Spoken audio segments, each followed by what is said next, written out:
Hello class, तो welcome back to a YouTube channel. और आज हम आपके साथ फिर से लेकर आए हैं वीकली करंट अफेयर्स का वीडियो। देखो यार, इस बार जो आपके वीकली करंट अफेयर्स हैं वो थोड़े से 1-2 दिन डिले हैं, ठीक है। बट हमारी पूरी कोशिश यही है कि आपके साथ हमने सारे के सारे करंट अफेयर्स कवर किए हैं। तो बढ़ते हैं पहले करंट अफेयर के लिए। और जो हमारा पहला करंट अफेयर है, देखो वो आपकी बात कर रहा है पंचमढ़ी की। So Pachmarhi is set to be Madhya Pradesh wellness hub, ठीक है। सबसे पहले मैं बात करूं पंचमढ़ी कहाँ लाई करता है। सो पंचमढ़ी देखो, जो आपको इसको किस नाम से जाना जाता है, सतपुत्रा, क्वीन ऑफ सतपुत्रा के नाम से भी जाना जाता है। तो पंचमढ़ी जो है अब टूरिस्ट डेस्टिनेशन नहीं रहेगा, ठीक है। सिर्फ और सिर्फ टूरिस्ट डेस्टिनेशन नहीं रहेगा। और अगर आप अगली बार यहाँ पर जाते हो तो ये एक वेलनेस हब के लिए काम करेगा, वेलनेस हब की तरह काम करेगा, जहां पर मतलब कि आपको आयुर्वेदिक से लेकर आपकी हेल्थ से लेकर हाइजीन से लेकर सारी की सारी फैसिलिटीज आपको यहाँ पे प्रोवाइड हो जाएंगी, ठीक है। तो यहाँ पर अगर आप अगली बार यहाँ पर विजिट करते हो तो सिर्फ और सिर्फ इसकी नेचुरल ब्यूटी के लिए नहीं जाओगे, बट ऑल्सो फॉर वेलनेस, ठीक होने के लिए, आयुर्वेदा के लिए, इन सब चीजों के लिए भी आप यहाँ पर जाओगे। बात करूं पंचमढ़ी की, तो पंचमढ़ी आपको कहाँ देखने को मिलता है, ये मध्य प्रदेश में आपको देखने को मिलता है, ठीक है। और इसको सतपुत्रा की रानी के नाम से भी जानते हैं, ठीक है। So it is also known as Satpura की रानी, ओके। और यहाँ पर इससे हमारा मध्य प्रदेश का जितना भी जो टूरिज्म है वो बहुत बढ़ेगा। और यहाँ पर आयुष डिपार्टमेंट से भी बात हुई है कि जो वेलनेस हब है स्टेट के लिए, उसके लिए आयुष डिपार्टमेंट जो है वो भी काम कर रहा है, ठीक है ना। सो आयुष्मान भारत का जो हमारा एक स्कीम है उसके तहत ही जो पंचमढ़ी है उसको मध्य प्रदेश का वेलनेस हब के लिए जो है इसको घोषित किया गया है, ठीक है। वेलनेस हब में अगर बात करूँ, एक ऑनलाइन कम्युनिटी है और यहाँ बात होती है हेल्थ के ऊपर, हाइजीन के ऊपर, ठीक है। तो इन सारी चीजों के ऊपर जो है इनकी बात होती है, ओके। आगे बढ़ते हैं। तो अगली जो न्यूज है आपकी वो .5140 at Dras capture during Kargil war, ठीक है। तो कारगिल वॉर में ये एक पॉइंट है 510, इसको कैप्चर कर दिया गया था। इसका अब नाम दिया गया है गन हिल, ठीक है। सो क्या नाम दिया गया है, गन हिल नाम दिया गया है। डिफेंस मिनिस्ट्री ने जो है द्रास को पॉइंट है जहां पर कारगिल वॉर जब हुआ था, और कारगिल वॉर के बारे में मैंने पहले भी एक वीडियो ले आई हूं हमारे यूट्यूब चैनल पर, आप उसको जाकर एक बारी देख सकते हैं। तो ये जो वॉर हुआ था इंडिया पाकिस्तान के बीच में हुआ था, इंडिया की इसमें विजय हासिल हुई थी। और ऑपरेशन सफेद सागर जो है वो भी आपको यहीं पर देखने को इसी का नाम दिया गया था, ये एक कोड वर्ड था, ठीक है। सो सफेद सागर जो है हम इसको बोलते हैं। और यहीं पर इसका जो पॉइंट है द्रास में, वो आपको क्या नाम दिया गया है, इसको गन हिल नाम दिया गया है। इंपॉर्टेंट है थोड़ा सा, तो हमें इसका याद रखना चाहिए, ठीक है ना। और मैं आपको बता दूं, यहाँ पे कैप्टन विक्रम बत्रा जिन्होंने ट्रूप्स को लीड किया था, इनके ऊपर मूवी भी आई थी, और यहाँ पर इनके एक हीरो का दर्जा दिया गया था कारगिल वॉर में इनको, ठीक है ना। उसके बाद 3rd एडिशन की बात हुई है, Vietnam India bilateral army exercise. सबसे पहले जो वियतनाम और इंडिया के बीच में जो बायलेटरल आर्मी एक्सरसाइज है, इसका नाम क्या है, एक्स विनबैक्स, ठीक है। तो यहाँ पर अभी 3rd एडिशन स्टार्ट हुआ है। और इसके ऊपर मैं बात करूं तो ये कब से कब तक शुरू होएगा, इट विल बिगिन ऑन 1 अगस्त, ठीक है। 1 अगस्त में शुरू होएगा। कहां पर, चंडी मंदिर में इसको शुरू किया जाएगा, ठीक है। ये जो एक्सरसाइज है ये एक सीक्वल है, जो पहले एक्सरसाइज कंडक्ट की गई है उसी का सीक्वल है 2022 में, ठीक है ना। और ये पहले जो एक्सरसाइज कंडक्ट की गई थी ये वियतनाम में कंडक्ट करवाई गई थी 2019 में, ठीक है। और बहुत एक बायलेटरल एक्सरसाइज है, इंडिया और वियतनाम के रिलेशंस को किस तरीके से आगे बढ़ाया जाए उसके ऊपर बायलेटरल एक्सरसाइज है, एक्स विनबैक्स, आपको नाम याद रखना है, ठीक है। आगे बढ़ते हैं। तो अगली जो न्यूज है हमारी वो first ever national level meet of district legal service authorities के ऊपर न्यूज है। तो पहली मीटिंग जो है, पहली ऐसी मीटिंग हुई है डिस्ट्रिक्ट लीगल सर्विस अथॉरिटीज की। और ये जो मीटिंग हुई है किसने ऑर्गेनाइज करा था, national legal service authority NALS से, ठीक है। इसको हम बोलते हैं विज्ञान भवन में जो है इसको ऑर्गेनाइज करवाया गया था। First ever national level meet रही थी ये डिस्ट्रिक्ट लेवल सर्विसेज की, ठीक है। 30 से 31 जुलाई तक इसको ऑर्गेनाइज करवाया गया था। और ये जो मीटिंग थी ये इसने क्या डेलिब्रेट किया कि जो भी इंटीग्रेटेड प्रोसीजर है कि किस तरीके से होमोजेनिटी जो है एक डिस्ट्रिक्ट लीगल सर्विस अथॉरिटीज में लाया जाए, उस पे किस तरीके से काम करें, ठीक है। अगर अभी बात करूं तो अभी जो है total 676 district legal service authorities हैं कंट्री में, ठीक है। और इनको कौन हेड करता है, इनको डिस्ट्रिक्ट जजेस जो हैं वो हेड करते हैं, इंपॉर्टेंट है, ठीक है। सो डिस्ट्रिक्ट जजेस जो हैं इनको वो हेड करते हैं। Total 676 district legal service authorities हैं इंडिया में, और जो डिस्ट्रिक्ट जजेस होंगे ये चेयरमैन की तरह एक्ट करेंगे। तो कौन चेयरमैन कौन होता है इनका, डिस्ट्रिक्ट जजेस जो हैं वो चेयरमैन कंसिडर किए जाते हैं, ठीक है ना। उसके अलावा देखो थोड़ा सा इंपॉर्टेंट था, पता होना चाहिए, जहां पर भी फर्स्ट सेकंड थर्ड की बात हो रही है वो वैसे ही चीजें इंपॉर्टेंट हो जाती हैं, ठीक है। उसके बाद हम आगे बात करते हैं, तो वर्ल्ड ब्रेस्ट फीडिंग वीक जो है वो इसी साल ऑब्जर्व किया गया है, और इसी वीक ऑब्जर्व किया गया है बेसिकली। सो 1 से लेके 7 अगस्त तक ये चला था world breast feeding day week, और यहाँ पर बेसिकली ये इसलिए सेलिब्रेट किया जाता है, इसलिए इसको एम्फोसाइज किया जाता है क्योंकि अक्सर आजकल क्या होता है, आजकल जो मदर्स हैं वो काफी बिजी हो जाती हैं, ठीक है, और यहाँ पर ब्रेस्ट फीडिंग को कितनी इंपॉर्टेंस देनी चाहिए और क्या क्या न्यूट्रिशन मिलता है बच्चे को ब्रेस्ट फीडिंग से, वो सारी की सारी चीजों पर एम्फोसाइज किया जाता है। और वो सारी की सारी चीजें जो हैं एक माँ को, इनफैक्ट हर इंसान को अवेयरनेस पहुंचाई जाए, इसलिए ये वीक हम सेलिब्रेट करते हैं। अगर मैं थीम की बात करूं तो इस साल की थीम है support for breast feeding, educate and support, ठीक है। तो थीम आपको याद रखनी, अक्सर थीम से भी क्वेश्चन बन जाते हैं। आगे बढ़ते हैं, देखो अगली जो न्यूज है ये केरला के ऊपर न्यूज आई है, और केरला ने लीड किया है होस्टिंग लेजिस्लेटिव सेशंस, ठीक है। बेसिकली जितने भी जो लेजिस्लेटिव सेशंस थे अभी 2021 में, केरला ने सबसे ज्यादा लेजिस्लेटिव सेशंस को होस्ट किया है, और इन्होंने में लॉन्गेस्ट हाउस सेशंस रहा है इनका 61 डेज का, ठीक है। सो 61 डेज का इनका लॉन्गेस्ट हाउस सेशन रहा है। और देखो अभी क्या हुआ था, केरला भी 8th पोजीशन पर आ गया था, जब कोविड के टाइम पर जब सेशन हेल्ड किए थे वो 8th पोजीशन पर आ गया था, लेकिन वापस से 2021 में उसने अपनी फर्स्ट पोजीशन ले ली, और नेशन के लॉन्गेस्ट हाउस सेशन को इसने होल्ड किया है 61 डेज के लिए, ठीक है। उसके अलावा मैं बात करूं, द PRS लेजिस्लेटिव रिसर्च और थिंक टैंक जो है, उन्होंने अपना हेडक्वार्टर कहां पर है, न्यू दिल्ली में, उन्होंने अपनी रिसर्च कंडक्ट करवाई थी on the operations of state assemblies, ठीक है। तो किसने कंडक्ट करवाई थी, PRS लेजिस्लेटिव रिसर्च ने, ठीक है। तो ये भी आपको डायरेक्ट क्वेश्चन पूछ सकते हैं, ठीक है। तो केरला ने लीड किया है, इंपॉर्टेंट न्यूज है। आगे बढ़ते हैं, अगली जो न्यूज है आपकी हनी मिशन के ऊपर बात हुई है, और हनी मिशन जो है PM मोदी का एक मैसेज है यूथ के लिए, और यहाँ पर बोला गया है कि हनी मिशन को ज्वाइन करो। सो बेसिकली ये किसके ऊपर न्यूज है, यहाँ पर देखो हनी को किस तरीके से, नेचुरल हनी का किस तरीके से यूज किया जाए, ठीक है। और नेशनल बी कीपिंग और हनी मिशन जो है सबसे पहले अनाउंस किया गया था किसने, यूनियन गवर्नमेंट ने, एक आत्मनिर्भर भारत पैकेज का ही ये एक पार्ट कंसिडर किया गया था 2020 में, ठीक है।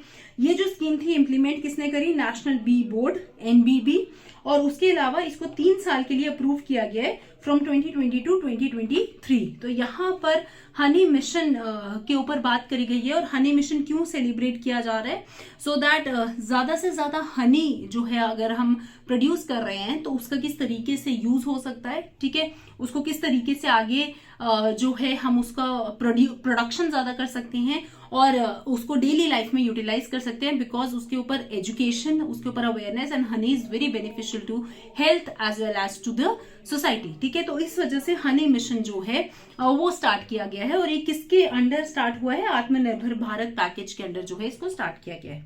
आगे बढ़ते हैं, तो अगली जो न्यूज है ये लॉन्ग मार्च 5B, ठीक है। बेसिकली चाइना के ऊपर न्यूज आई है, चाइना की जो स्पेस एजेंसी है, ठीक है। तो डेब्रिस जो चाइना का रॉकेट है, इसने चाइना ने भेजा था, ठीक है, रॉकेट, और ये जो रॉकेट था ये वापस से अर्थ पे फॉल बैक हुआ, अर्थ पे गिरा है, ठीक है। और चाइना की जो स्पेस एजेंसी है, इन्होंने ये चीज बहुत बारी जो है ट्राई करी, ठीक है, और इन्होंने आइडेंटिफाई किया सुलू सी जो पैसिफिक में है as the re entry location. यहाँ पर जो है ये इनका जो स्पेस रॉकेट है वो जो है सी में जाकर गिरा है, और कौन सी सी है, सुलू सी है, जो पैसिफिक रीजन में आपको देखने को मिलेगी, ठीक है ना। तो अर्लियर क्या बोला गया था, जो स्पेस एक्सपर्ट्स ने कहा गया था कि यही प्रोबेबिलिटी है कि जो रॉकेट है वो पॉपुलेटेड एरिया में शायद लैंड करे, बट ऐसा नहीं हुआ, ठीक है। सो अभी वो सुलू सी में हमें देखने को मिला है लॉन्ग मार्च 5B, ठीक है। ओके, आगे बढ़ते हैं।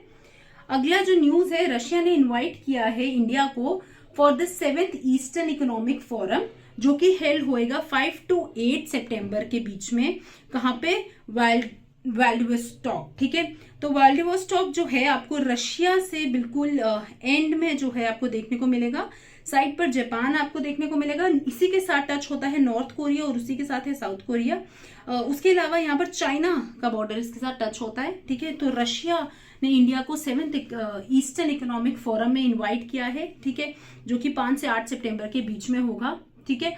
तो ईस्टर्न इकोनॉमिक फोरम अगर मैं बात करूं, ये एक इंटरनेशनल प्लेटफॉर्म है, ठीक है, फॉर इस्टेब्लिशिंग और strengthening the ties with in the Russia and India. तो रशिया और इंडिया के बीच में अगर टाइज और उसके रिलेशंस जो हैं वो स्ट्रेंथन करने हैं, उसके ऊपर ये ईस्टर्न इकोनॉमिक फोरम जो है एक तरीके का इंटरनेशनल प्लेटफॉर्म है, ठीक है। ग्लोबल इन्वेस्टमेंट कम्युनिटीज की कैसे टाइज स्ट्रेंथन करने हैं और किस तरीके से हम एक इकोनॉमिक पोटेंशियल जो है रशिया और इंडिया का हम उसको आगे ग्रो कर सकते हैं, ठीक है। तो ईस्टर्न इकोनॉमिक फोरम जो है ये 7वें नंबर का भी शेड्यूल किया जाएगा और रशिया ने इंडिया को इनवाइट किया है इस टाइम पे, ठीक है ना। और अगर मैं बात करूं ईस्टर्न इकोनॉमिक फोरम की, तो ये स्टैब्लिश किया गया था by the decree of the president of Russian federation, ठीक है। 2015 में इसको स्टैब्लिश किया गया है और हर साल ये यहीं पर ही जो है करवाया जाता है व्लादिवोस्टॉक, ठीक है। ओके, थोड़ा सा प्रोनाउंसिएशन गलत हो गया पर व्लादिवोस्टॉक, ठीक है। ओके, आगे बढ़ते हैं। अगली जो न्यूज है सावित्री जिंदल, यार सावित्री जिंदल जो है इनके ऊपर न्यूज आई है और अभी ये एशिया की रिचेस्ट जो है विमेन बन गई हैं और ये बेसिकली ओपी जिंदल ग्रुप जो है वहां की ये हेड है, चेयरपर्सन है, ठीक है। और ओपी जिंदल ग्रुप जो है बेसिकली एशिया की अभी इनको एक $11.3 बिलियन का इनका टोटल रेवेन्यू देखने को मिला और ये इसी से ही 72 ईयर्स की लेडी हैं जो कि जिनका नाम है सावित्री जिंदल और जो कि अभी इंडियाज की या इनफैक्ट एशिया की रिचेस्ट वुमेन बन गई हैं, ठीक है ना। इन्होंने सरपास किया है किसको? चाइना के यांग हुआन को, ठीक है। उससे पहले जो यही थे चाइना से बिलोंग करते थे यांग हुआन। तो अच्छी न्यूज है, ओपी जिंदल ग्रुप की ये चेयरमैन है और ये स्टील में जो है डील करते हैं, ठीक है। तो इंपॉर्टेंट है, थोड़ा सा अच्छी न्यूज हो जाती है, हमें पता होना चाहिए। आगे बढ़ते हैं। अगली जो न्यूज है जो हमें देखने को मिली, तो एक नई स्पीशीज है डैम सेल्फ फ्लाई करके, ये डिस्कवर की गई है कहां पर? वेस्टर्न घाट्स में, ठीक है। तो सबसे पहले तो कहां पर डिस्कवर की है? वेस्टर्न घाट्स में इसको देखने को मिली है और यहाँ पर एग्जैक्टली कहां पर? पीची वाइल्ड लाइफ सेंचुरी, जो कि कहां पर बिलोंग करता है? केरला, ठीक है। तो अगेन आपको डायरेक्ट क्वेश्चन इसी से ही बन सकता है। डैम्स फ्लाई कहाँ देखने को मिली है? केरला में देखने को मिली है, वेस्टर्न घाट्स में देखने को मिली है और एग्जैक्टली कौन से वाइल्ड लाइफ सेंचुरी में? Peechi wild life sanctuary. Again Peechi wild life sanctuary कहाँ पे बिलोंग करता है? केरला में, थ्रिसर डिस्ट्रिक्ट में, ठीक है। तो ये जो स्पीशीज है, अब मैं आपको बता दूं, इसको नाम किया गया है अनामलाई रीट टेल, ठीक है। इस तरीके के दिखने में होती है, अगर मैं जूम करूं आप देख सकते हो, इस तरीके से दिखने में होती है, ठीक है। और ये एक तरीके के फ्लाइंग इंसेक्ट्स होते हैं जहां पर और बिलोंग करते हैं जाइगोपेट्रा, ठीक है। जाइगोपेट्रा सब ऑर्डर से बिलोंग करते हैं और ये बेसिकली सिमिलर होते हैं किसके? ड्रैगन फ्लाइज के सिमिलर होते हैं, ठीक है। जैसे आपको ड्रैगन फ्लाइज देखने को मिलते हैं वैसे ही आपको ये देखने को मिलेंगे और यहाँ पर नाम दिया गया है इनको अनामलाई रीड टेल, ठीक है। ये जो स्पीशीज हैं डिस्कवर किए गए हैं by the researchers from Travancore nature history society with support from Peechi wild life divisions, ठीक है। तो वाइल्ड लाइफ सेंचुरी का नाम याद रखना है और कहाँ को देखने को मिले वो हमें नहीं याद रखना है, ठीक है। उसके अलावा आगे बढ़ते हैं। तो आगे जो है एक इंपॉर्टेंट पर्सनालिटी की बात हुई है, हरमनप्रीत कौर ने, इन्होंने धोनी को सरपास किया है भाई, to script spectacular Indian captaincy record with Pakistan win. तो पाकिस्तान को हरा के धोनी को एक तरीके से इन्होंने सरपास किया, धोनी को पीछे छुड़ाया और खुद जो है अभी कैप्टन इंडियन कैप्टेंसी में जो है इन्होंने लगातार ये देखने को मिली है। और इंडियन कैप्टन जो हरमनप्रीत कौर हैं, इन्होंने अगेन मैं बोलूंगी MS धोनी का रिकॉर्ड जो है most T21 wins by Indian skipper जो है, इन्होंने वो पीछे कराया है और इंडियन विमेन को बीट किया, ठीक है। इंडियन विमेन ने बीट किया पाकिस्तान विमेन को और ये जो है कॉमनवेल्थ गेम्स में हमें देखने को मिला, ठीक है ना। और कॉमनवेल्थ गेम्स कहाँ पर कंडक्ट हुई हैं? ब्रिमिंगम में कंडक्ट हुई हैं। ये मैंने पहले भी जो है हमारे चैनल पर डिस्कस कर लिया है, ठीक है। हरमनप्रीत कौर की मैं बात करूं तो ये एक इंडियन क्रिकेटर हैं जिन्होंने इंडियन नेशनल क्रिकेट टीम को सर्व किया है, ठीक है, और इन्होंने all rounder of the Indian women cricket team में जो है प्ले किया है। और इनको एक मैं बात बता दूं आपको, इम्पोर्टेंट है, इनको अर्जुना अवार्ड 2017 से भी नवाजा गया है, ठीक है। तो ये था आपका थोड़ा सा न्यूज। आगे बढ़ते हैं। अगली जो न्यूज है हमारी वेस्ट बंगाल के ऊपर है। तो वेस्ट बंगाल ने नए डिस्ट्रिक्ट्स फॉर्म किए हैं और इनके टोटल नंबर ऑफ डिस्ट्रिक्ट्स अब बन चुके हैं 30, ठीक है। तो 30 टोटल डिस्ट्रिक्ट्स बन चुके हैं और जिसमें ममता बनर्जी जो हैं, ऑब्वियसली वेस्ट बंगाल की आपको सीएम देखने को मिलेगी, इन्होंने अब डिस्ट्रिक्ट्स का थोड़ा बहुत चेंजेस करी और टोटल हमारे पास 30 डिस्ट्रिक्ट्स जो हैं वेस्ट बंगाल में देखने को मिले हैं। 7 नए डिस्ट्रिक्ट्स जो हैं ऐड हुए हैं, ठीक है। तो एडमिनिस्ट्रेटिव प्रोसीजर्स के तहत 7 नए डिस्ट्रिक्ट्स एक्ट हुए हैं। मतलब क्या, पहले कितने थे, 23 डिस्ट्रिक्ट्स आपको देखने को मिले थे, ठीक है। तो ये इंपॉर्टेंट न्यूज है। और न्यूली फॉर्म्ड कौन से डिस्ट्रिक्ट्स हैं, ये बेसिकली ज्यादा इंपॉर्टेंट तो वेस्ट बंगाल के लिए ही है, वेस्ट बंगाल के बच्चों के लिए ही है। अगर मैं JKSSB की बात करूं तो नए डिस्ट्रिक्ट्स कौन से ऐड हुए हैं आपके लिए इतना इंपॉर्टेंट नहीं है, लेकिन फिर भी आप मुझे ये कमेंट सेक्शन में बताओगे कि 7 कौन से नए डिस्ट्रिक्ट वेस्ट बंगाल में ऐड हुए हैं। वेस्ट बंगाल की लोकेशन हम देखें तो ये लोकेशन है वेस्ट बंगाल की, ठीक है। ओके, आगे बढ़ती हूँ। तो अगली जो न्यूज है हमारे पास वो एक इंपॉर्टेंट पर्सनालिटी है, रुचिरा कंबोज, उनके ऊपर न्यूज है। और ये फर्स्ट वुमेन बनी है जिन्होंने इंडिया के परमानेंट रिप्रेजेंटेटिव जो है उसका एक स्टेटस जो है मेंटेन किया है और UN सीनियर डिप्लोमेट में as an Indian senior representative, permanent representative ये वहां पर प्लेस हुई है, ठीक है। क्या नाम है, रुचिरा कंबोज, और ये पहली लेडी बनी है जिनको ये पोजीशन दिया गया है, ठीक है। और तो इन्होंने ये जो चार्ज है इंडिया का नया परमानेंट रिप्रेजेंटेटिव का, किसका, यूनाइटेड नेशन का पहली वुमेन जो है ये बनी है, नाम याद रखना है। और इन्होंने अपने जो क्रेडेंशियल्स हैं UN secretary general Antonio Guterres को प्रेजेंट करवाए थे, ठीक है। तो थोड़ा सा इंपॉर्टेंट है, हमें याद रखना, इनफैक्ट बहुत इंपॉर्टेंट है। एग्जैक्टली अगर इनका ये एक इंडियन वुमेन है और अगर मैं IFS से बात करूं तो ये 1987 के बैच को बिलोंग करती थी, ठीक है। और काफी अच्छी न्यूज है इंडियंस के लिए, ठीक है। आगे बढ़ते हैं। तो अगली जो न्यूज है हमारी वो बात करी है औरंगाबाद डिस्ट्रिक्ट के लिए। सो औरंगाबाद जो है ये पहली सिटी बनी है इंडिया में जिनको डेटा जो है गूगल से रिसीव होगा, ठीक है। Environmental insight explorer data from Google was officially released in Aurangabad, ठीक है। तो औरंगाबाद में इसको रिलीज किया गया और औरंगाबाद पहली स्मार्ट सिटी बनी है इंडिया में जिसको ये डेटा रिसीव होगा, ठीक है। तो इंपॉर्टेंट न्यूज है, environmental insight explorer exclusive data use करती है, सोर्सेज यूज करती है और सिटीज की हेल्प करती है, किस तरीके से वो उनको हेल्प करवा सकते हैं, ठीक है। आगे बढ़ते हैं। तो अगली जो न्यूज है वर्ल्ड बैंक के ऊपर न्यूज है। वर्ल्ड बैंक जो है अब इन्होंने अपॉइंट किया है ऑगस्टो टैनो क्वामे, ठीक है। एक country director for India appoint किए गए हैं, ठीक है। इन्होंने रिप्लेस किया जुनैद कमल हमद को, ठीक है, अहमद। तो अभी नए कौन अपॉइंट हुए, अगस्तो टैनो क्वामे, ठीक है। और इनको रिसेंटली कंप्लीट किए गए हैं अभी 5 साल, ठीक है। तो नाम याद रखना है। अगर मैं वर्ल्ड बैंक की बात करूं इसमें टोटल 189 मेंबर्स कंट्रीज हैं और एक ग्रुप है यूनिक ग्लोबल पार्टनरशिप का जो कि किस तरीके से डील करते हैं कि अगर किसी कंट्री को पैसों की जरूरत है तो उसको लोन ग्रांट करेंगी, अगर लोन प्रोवाइड करेंगे, अगर नहीं तो क्या कुछ कंट्रीज को ये ग्रांट्स भी प्रोवाइड करते हैं।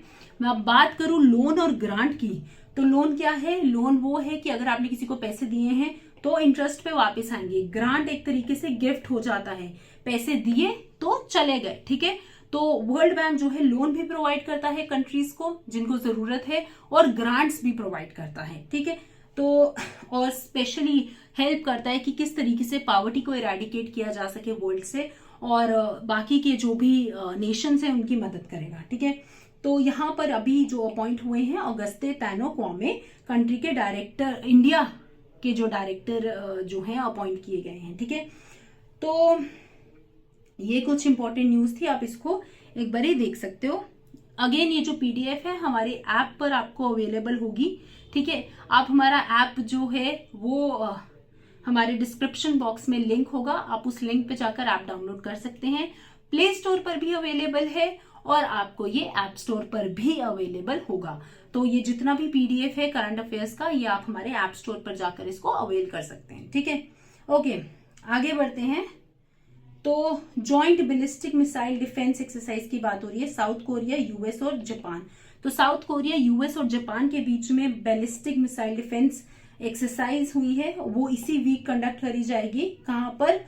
हवाई के वाटर्स में। और ये पार्ट होगा एक किस तरीके से कोऑपरेशन जो है वो बढ़ाई जा सके। ठीक है, मिलिट्री थ्रेट्स जो हमें नॉर्थ कोरिया से देखने को मिल रहे हैं, ठीक है, उसको किस तरीके से कंट्रोल किया जा सके, और एक सिक्योरिटी कोऑपरेशन किस तरीके से साउथ कोरिया, यूएस और जापान के बीच में अच्छी मेंटेन रहे। ठीक है ना, ताकि जो भी नॉर्थ कोरिया से अभी आपको पता है ये नॉर्थ कोरिया जो है वहां पर काफी ज्यादा हमें चीजें देखने को मिल रही है, और नॉर्थ कोरिया काफी ज्यादा जो है थ्रेट्स प्रोवाइड करवा रहा है। तो इस वजह से एक joint ballistic missile defence exercise तैयार करी गई है, जिसमें साउथ कोरिया, यूएस और जापान जो हैं वो पार्टिसिपेट कर रहे हैं। और यहाँ पर ये तीनों मिलकर सिक्योरिटी कॉपरेशन की बात करेंगे, किस तरीके से सिक्योरिटी टाइटन की जा सके ताकि इस तरीके के जो थ्रेट्स हैं उनसे बचा जा सके। ठीक है, तो यहाँ पर भी सोर्सेस का मानना है कि जो by annual Pacific dragon drill है, ठीक है, वो कंडक्ट करवाई जाएगी। ऑस्ट्रेलिया और कनाडा भी इसमें पार्ट लेंगे इस एक्सरसाइज में।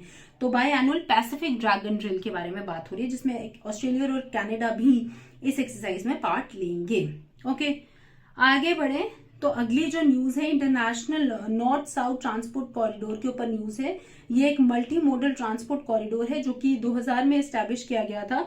और क्यों एस्टैब्लिश हुआ था? ताकि जो ट्रांसपोर्टेशन कोऑपरेशन है उसको किस तरीके से प्रमोट किया जा सके मेंबर स्टेट्स में। ठीक है, ये जो एग्रीमेंट है इसको रेटिफाई किया गया है 13 कंट्रीज से, और उन 13 कंट्रीज के नाम यहाँ पर दिए गए हैं: Azerbaijan, Belarus, Bulgaria, Armenia, India, Iran, Kazakhstan, Kyrgyzstan, Oman, Russia, Tajikistan, Turkey and Ukraine. ठीक है, तो international north south transport corridor जो है इसके ऊपर बात करी गई है। और यहाँ पर ये कॉरिडोर बेसिकली इस्टेब्लिश किया गया है 2000 में, ताकि ट्रांसपोर्टेशन इन नेशंस में किस तरीके से इजी हो सके। ठीक है, उस पर बात करी गई है। ओके,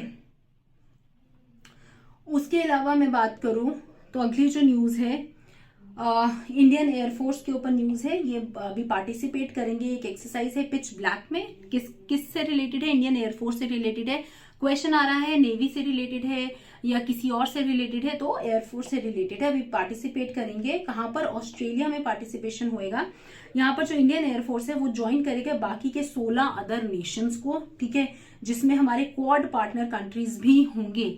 अब आप मुझे बताओगे क्वाड पार्टनर कंट्रीज में कौन कौन सी कंट्रीज आ जाती हैं? 2 मैं आपको बता देती हूँ, इंडिया, यूएस। ठीक है, 2 आपने बतानी है, 4 कंट्रीज हैं। ओके, उसके बाद मैं आपको बता दूं लेटर क्या होएगा। ये जो एक्सरसाइज है पिच ब्लैक, ठीक है, जो कि बाइनियल एक्सरसाइज है, ये ऑस्ट्रेलियन एयरफोर्स इसको कंडक्ट करवाएगा। तो पिच ब्लैक जो है ये एक्सरसाइज है जिसमें इंडियन एयरफोर्स बाकी के 16 अदर नेशंस के साथ मिलकर पार्टिसिपेट करने वाला है। कहां पर? ऑस्ट्रेलिया में। और बाद में इसको होस्ट कौन करेगा? Australian air force. ठीक है, तो इंपॉर्टेंट न्यूज थी, थोड़ा सा हमें पता होना चाहिए। आगे बढ़ते हैं। अच्छा, अगेन यहाँ पर भी थोड़ी सी हमने इसको एक्सटेंड किया है। जो पार्टिसिपेंट्स इस साल होंगे वो कौन कौन है? Australia, Canada, France, Germany, Indonesia, India, Japan, Malaysia, Netherlands, New Zealand, Philippines, south Korea, Singapore, Thailand, UK and US. ठीक है, तो ये सारे नेशन जो हैं इस साल पार्टिसिपेट करेंगे।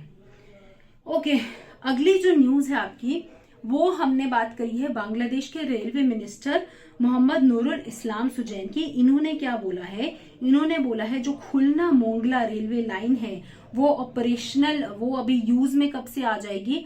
तो यूज में अभी वो इसी साल जो है उसको हम यूज करने लगेंगे, ऑपरेशनल जो है वो होने लगेगी।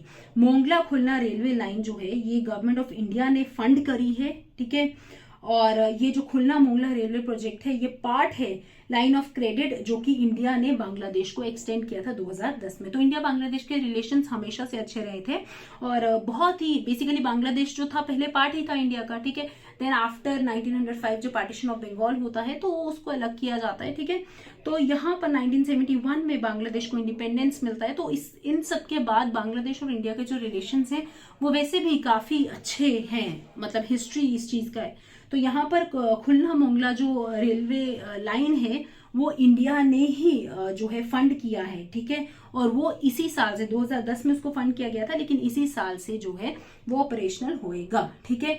तो ये मैं बता दूं, ये 65 किलोमीटर ब्रॉड गॉज रेलवे है, आप इस तरीके से देख सकते हो, ठीक है। और जो कि अंडर कंस्ट्रक्शन था काफी देर तक। अब वो कनेक्ट करेगा कंट्री को किसके साथ, मोंगला पोर्ट के साथ, ठीक है। तो मोंगला पोर्ट के साथ कनेक्ट करेगा और ये रेलवे से कनेक्ट होएगा।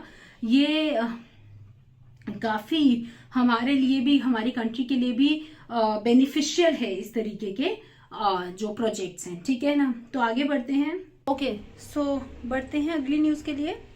तो नेक्स्ट न्यूज है, यूएस ने इनवाइट किया है साउथ कोरिया को ताकि ये ज्वाइन करे इनका सेमीकंडक्टर अलायंस है चिप 4, ठीक है। और ये बेसिकली बनाया जा रहा है ताकि चाइना को काउंटर किया जा सके, ठीक है।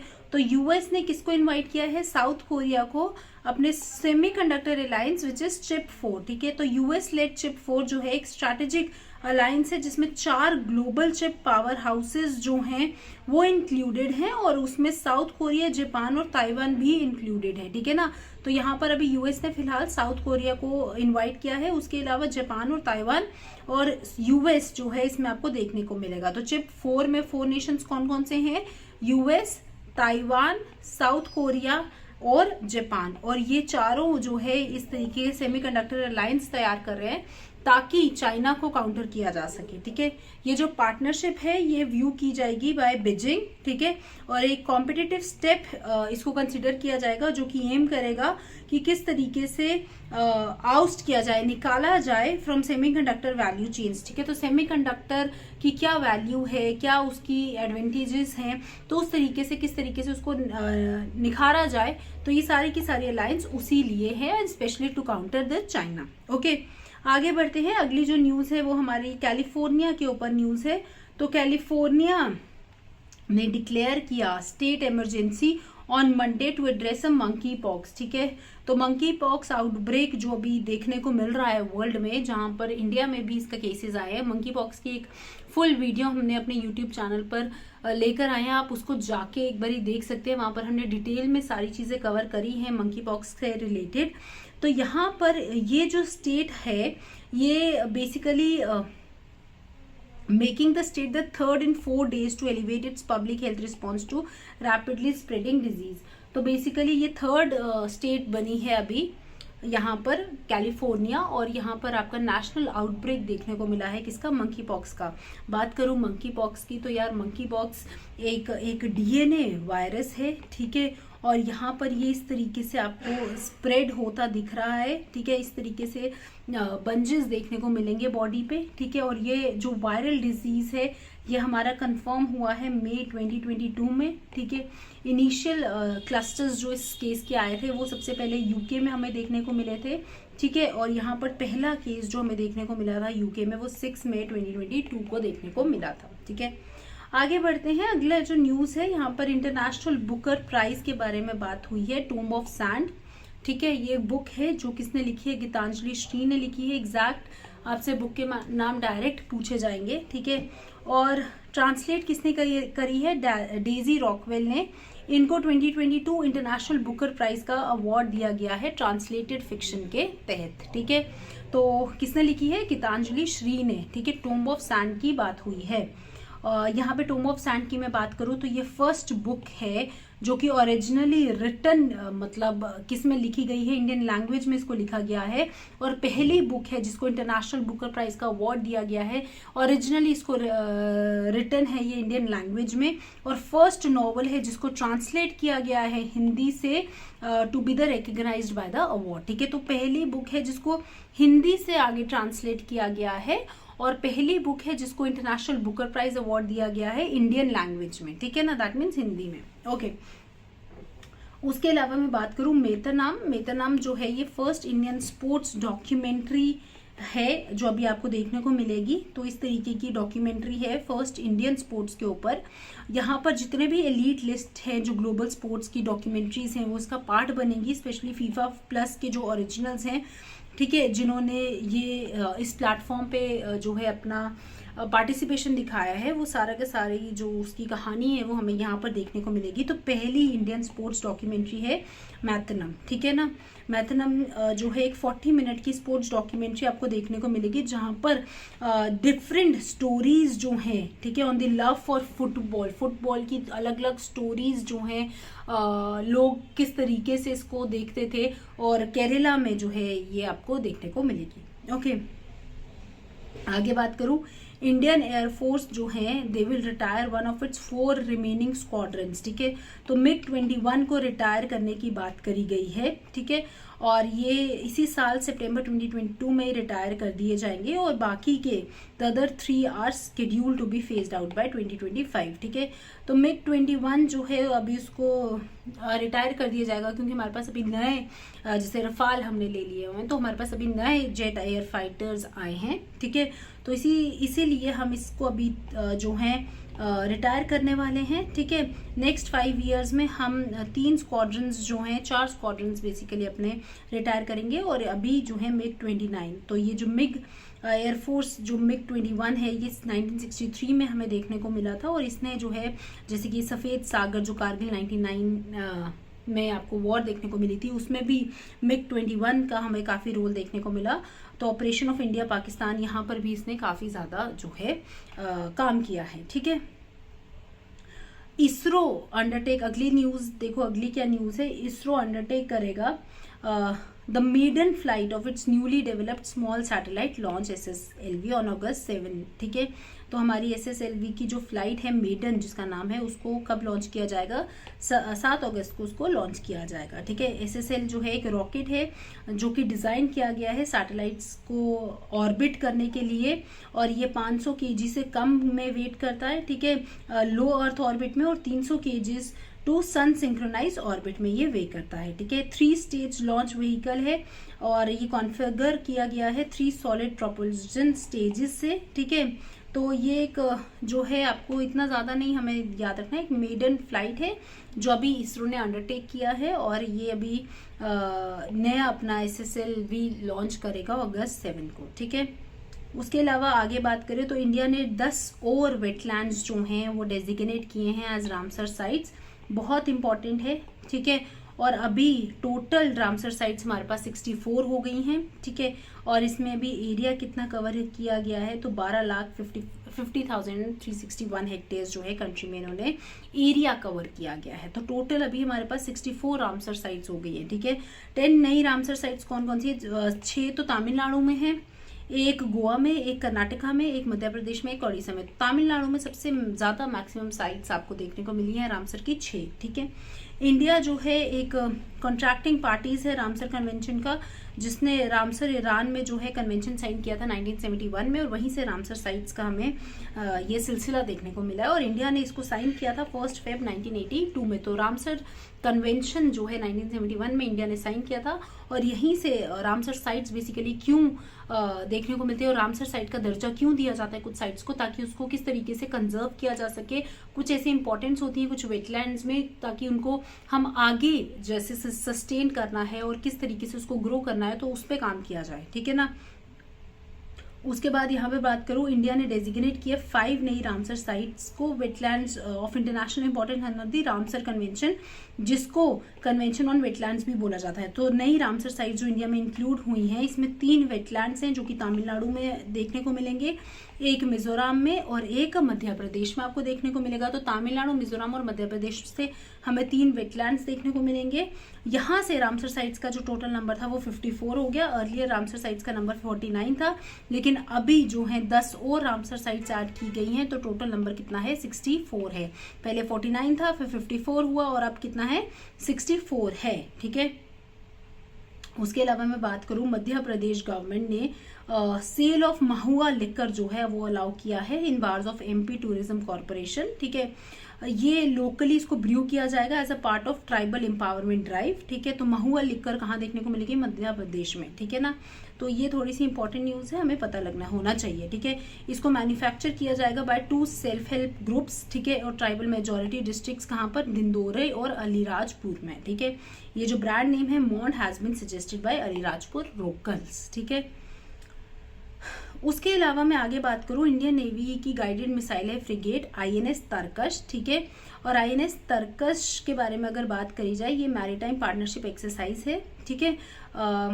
और ये फ्रेंच नेवल शिप्स के साथ जो है देखने को मिलेगी, कहाँ पर, नॉर्थ अटलांटिक ओशन में, जुलाई 29 से 30 के बीच में, ठीक है ना। तो INS तरकश के बारे में बात करिए, इंडियन नेवी गाइडेड मिसाइल है, ठीक है। INS तरकश की और बात करूँ, और फ्रेंच फ्लीट टैंकर FNS सोम ने एक रेप्लेनिशमेंट जो है सी में कैरी किया, जिसमें काफ़ी ज़्यादा कोऑपरेटिव एयर ऑपरेशंस भी देखने को मिले, और यहाँ पर मैरीटाइम सर्वेलेंस के अंडर ही जो है ये एक्सरसाइज हमें देखने को मिली है, ठीक है ना। तो ये थोड़ी सी इंपॉर्टेंट चीज़ें हैं जो हमें पता होनी चाहिए, ठीक है। अगली जो न्यूज़ है वो भी इम्पॉर्टेंट है। सीनियर मोस्ट जज हैं सुप्रीम कोर्ट के जस्टिस UU ललित, इनको जो है अभी next chief justice of India appoint किया गया है। बहुत इंपॉर्टेंट है, next chief justice of India कौन है, UU ललित, ठीक है। तो चीफ जस्टिस ऑफ इंडिया, देखो यार यहाँ पर ये काफ़ी ज़्यादा जो है इसका भी प्रोसीजर रहता है, चीफ जस्टिस ऑफ इंडिया को कैसे अपॉइंट किया जाता है। ये अभी मैं आपको बता दूँ 49th नंबर के चीफ जस्टिस हैं, ठीक है। इससे पहले NV रमन थे, ठीक है। और यहाँ पर थोड़ी सी ये चीज़ें हमें पता होनी चाहिए, ठीक है। ये काफ़ी ज़्यादा जो जजमेंट्स थी उसके पार्ट रहे थे, जिसमें ट्रिपल तलाक का जो डाइवोर्स जजमेंट था उसके भी ये पार्ट थे, ठीक है ना। तो ये थी कुछ इंपॉर्टेंट न्यूज़ इस वीक की। अगर आपको इसका PDF चाहिए तो आप हमारे ऐप पर जाके इसको देख सकते हैं, ठीक है।